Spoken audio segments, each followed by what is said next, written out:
안녕하세요. 이수연이라고 합니다. 네, 오늘 일본 선포자로 초대해 주셔서 감사하고 구체적으로는 이정근, 김정아의 장녀, 현재 장년부 삼순에서 총무로 교회 생활하고 있습니다. 식사를 준비하는 재미로 교회 생활하고 있는데 이제 작년에 이 자리에서 제가 마치 마태복음에 나오는 처음부터 소경으로 태어났다가 눈이 떠져서 마치 나무 같은 것들이 걸어다니는 것이 보입니다라고 이렇게 간증을 했던 게 기억이 나요. 그때에 비하면 지금은 사람이 밝게 보입니다. 사실 진짜 얼마 전까지만 해도 부모님께 죄송스럽긴 해도 교회를 떠나는 것이 맞지 않냐 할 정도로 많이 혼란스러웠었어요. 그 혼란의 출발점은 성경의 많은 글이 신화, 즉 허구라는 이야기를 듣고서 시작이 됐거든요.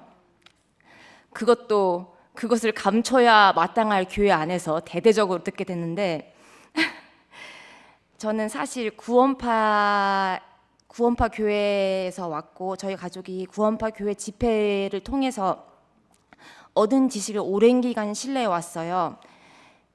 대국교회 많은 분들이 그곳을 통해서 오셔서 잘 아시겠지만 구원파 교회에서는 이제 성경 구절과 역사적 또 과학적 사실을 짝짝짝 맞춰가면서 성경이 이렇게 사실이니까 여기 나와 있는 내용이 사실이고 권위가 있는 내용이니까 너는 그것을 믿어라라고 가르쳤거든요. 그래서 여튼 저는 이제 그 이후로 성경과 하나님을 실제하는 권위로 믿게 되었고 그때 아버지께서도 천국이든 지옥이든 50% 확률하면 믿는 게 훨씬 이득이지 않냐라고 말하셨거든요. 근데 그 말을 예전에 파스칼이 했다는 걸 듣고서는 너무 재밌더라고요.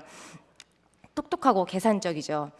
저도 구원파에서 하나님을 믿는 것이 똑똑한 판단이라고 여겼어요. 지금 돌이켜보면 저는 그 구원파에서의 생활이 정말 필요했다고 여겨져요. 구원파가 중학교라면 마치 대국교회는 대학교 같은 곳이다. 이곳에서 내 하나님이 더 깊어지고 풍성해졌다. 그렇게 생각했거든요. 그리고 저희 엄마 아빠도 다 그렇게 믿었었고요. 그런데 최근에 성경은 신화이며 실제 사실이 아니다라는 것을 지식을 인정할 만한 사람들로부터 들으니 어찌할 바를 모르겠더라고요. 그게 사실이 아니면 교회가 왜 있노? 여지껏 다 헛짓한 건가? 그런데 성경이 사실이 아니라면 이 세계는 무엇으로부터 온 거지? 난 도저히 빅뱅으로 인해서 어쩌다 보니 이 세계가 랜덤으로 이렇게 우주가 생겼다는 게 솔직히 그게 더 황당한데 그 연세대 과학자도 그랬거든요. 이런 무수한 질서와 법칙이 존재하는 세상이 그냥 어쩌다 생겼다는 것은 마치 몇만 피스의 퍼즐 조각을 하늘 위로 던졌는데 떨어져서 짝짝짝짝짝 맞춰줘서 하나에 딱 완성이 되더라. 그것보다 더 확률이 적다고 얘기했었을 때 저는 그 말이 정말 되게 동감이 됐었어요. 그래서 근데 그 말을 한 사람이 신화인 줄 알면서도 계속 교회를 지키는 저분들은 도대체 뭘까 하는 호기심에 장년부 삼순을 들어간 거였었어요. 근데 김윤동 교수님이 있는 곳이었었고 어찌 보면 내 앞에 놓인 양갈래 길 중에서 교회의 길이 결코 좋아 보이지 않았지만 그 반대길은 아무래도 도무지 갈 수가 없어서 그 길로 들어서면 저절로 나는 지적 설계자가 있음을 부정하고 내가 단세포에서 진화한 존재라는 걸 인정하는 꼴밖에 안 되겠더라고요. 그래서 제3의 길이 있다면 참 좋겠는데 난 도무지 그건 감도 못 잡겠고 어쩔 수 없이 교회로 가는 길을 어쩔 수 없이 선택할 수밖에 없었어요. 다른 편으로 생각해 보면 한편으로는 정말 성경이 신화, 즉 누가 그냥 사람이 지은 이야기인데도 불구하고 지금까지 인간의 역사에 미친 어마어마한 흔적을 보고 있느라면 진짜 하나님이 없는데도 이렇게 된 게 더 신기할 지경이라는 생각도 들더라고요. 그래서 우선은 성경이 많은 부분이 신화지만 그것이 계시와 교훈으로서 그 쓸모와 가치가 있음을 제 인생과 교회를 통해 현재 경험하고 있습니다.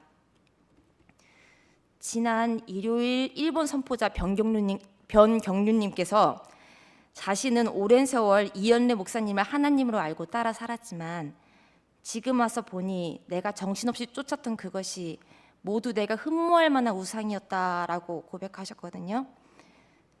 많은 분들이 그랬다고 말씀하셨을 때 저는 그런 경험이 없으니까 나랑은 무관한 일이다, 내 경험과는 상관없는 일이라고 생각했었는데 그때 말씀을 듣고 그제야 알았어요. 저는 그런 경험이 없지만 나 역시 구원파로 시작된 내가 붙잡을 만한 신을, 예수를 내 마음속에 그려놓고 살았구나. 내가 알던 좋은 것들을 약속하던 하나님을 그려놓고 살았구나. 그런데 그 하나님이 다 쪼그라들었구나.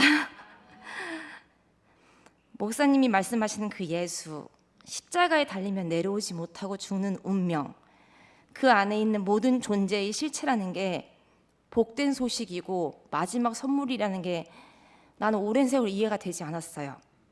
오히려 수갑을 채우고 족쇄를 채우는 것처럼 여겨졌었어요. 왜 이것이 아니면 죽느냐 사느냐인지도 전 몰랐어요. 아직은 건강한 나, 인생에 큰 고민이 없는 나, 하고 싶은 것이 많은 나, 내 몸의 주인으로서 그럭저럭 잘 살고 있는 나에게는 정말 그 길이 망할 길로 보였어요.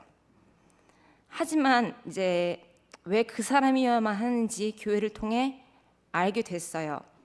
목사님이 잡은 예수는 최후의 보루, 피난처, 다른 예수한테 시집갈 수가 없어서 과부로는 살 수가 없으니까 어떻게든 그것이 세상이 손가락질하는 방식이어도 어쩔 수 없이 택한 예수라는 생각이 들더라고요. 마지막 선물이라는 목사님의 말씀과 이번 유언을 읽으면서 그런 생각이 강하게 들었어요. 목사님이 그 애처롭고 부도덕하기까지 했던 가난한 다섯 여자 같다는 생각이 들더라고요. 저는 유아 놀이학교에서 일하는데 이번 배우는 주제가 이제 반대말이었거든요. 아파지 word. 그래서 grow, shrink, 그래서 자라다, shrink, 쪼그라들다 이제 가르쳐주면서 이제 예를 들었어요. 4살짜리 애들한테 예를 들었는데 그 꼬마들은 자기들이 예전에는 아기였고 자라서 엄마 아빠처럼 grow, 자랄 거다.